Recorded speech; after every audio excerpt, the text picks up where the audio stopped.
It turns out that Rachel Reeves is not the only person who has been embellishing her CV. There's a fellow called Jonathan Reynolds, who is the business secretary, and he claimed to have been a solicitor in Manchester and was quite specific about the firm where he worked, which Shaw Goddard. But it turns out that he was only ever a trainee and he didn't finish his training, and he's tried to bluff his way out by saying that he was simultaneously a solicitor and a trainee solicitor between 2009 and 2010. The reality is he's simply egged up his CV. And Robert Jenrick has accused Reynolds of lying. He was never a solicitor, he says. Just like the Chancellor has falsified her CV, this is a lie. Andrew Griffith, the shadow business secretary, has said that there's a clear pattern here of misleading voters.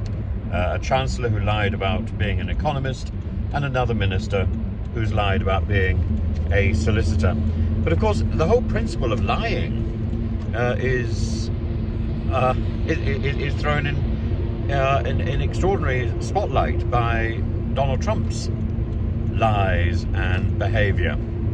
I was talking this morning about the independent leader, where it was saying that Mr. Trump has behaved little better than a baby. It was picking up the same image that I was using yesterday about Trump as a child, as a toddler. And the point about small children is that they can't tell the difference between, when you get to about the age of 3, you can't tell the difference between truth and lies. And lying is a form of artistic development, it's a form of creativity, and it's positive.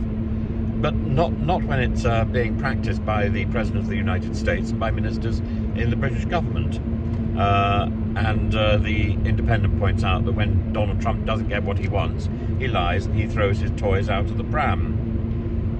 It's time, I think, to make a stand not only about Donald Trump, but also about these ministers who are economical with the truth,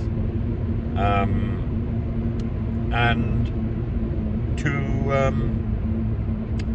favour the dictator of Russia, to stand alongside murderers and tyrants against democracy and liberty. This is not only against, as the Independent says, not only against the historic principles that formed America, it's against the historic principles that formed Britain. And to be caught out in a lie is, I think, a good reason for a ministerial resignation.